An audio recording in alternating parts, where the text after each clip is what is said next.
bringing these troops home, but he's also leaving behind troops to train, to continue to train and work with the Iraqi military. So it's not being irresponsible in terms of making this transition. Jonathan, how do you think the voters will take this?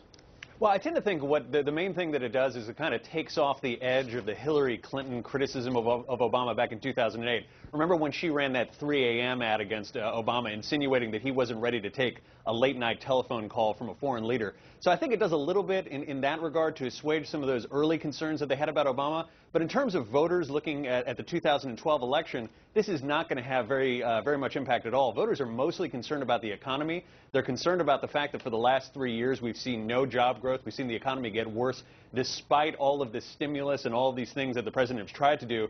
I think that the old James Carville axiom about it's the economy, stupid, is really going to be the driving force of this debate in 2012. So I don't know that this is going to have too big of an impact in 2012. Yeah, let's look back to 1992. George H.W. Bush, the president, led the successful liberation of Kuwait against Saddam Hussein. He had an approval rating of 90%, and Bill Clinton beat him.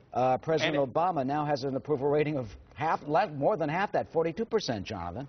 And it continued. If you remember, after that, then you had Romania falling. You had all of the Eastern Soviet bloc countries falling as well. And this happened nonstop up through the 1992 elections. And voters said, that's very, very nice. Thank you very much, Mr. President Bush. However, we think that President Clinton is going to be able to turn the economy around more than we think that you will be able to do that. And President Clinton was elected. So these foreign policy things, voters like to see kind of a baseline level of competence from their president and from candidates for president. But in terms of actually voting on those issues, it doesn't usually happen unless there's an active wartime issue happening. Yeah, Alexis, final word. I think it's more than baseline confidence. I'm sorry to cut you off, Eric. I think it's more than baseline confidence. I think it is actually about leadership and the fact that the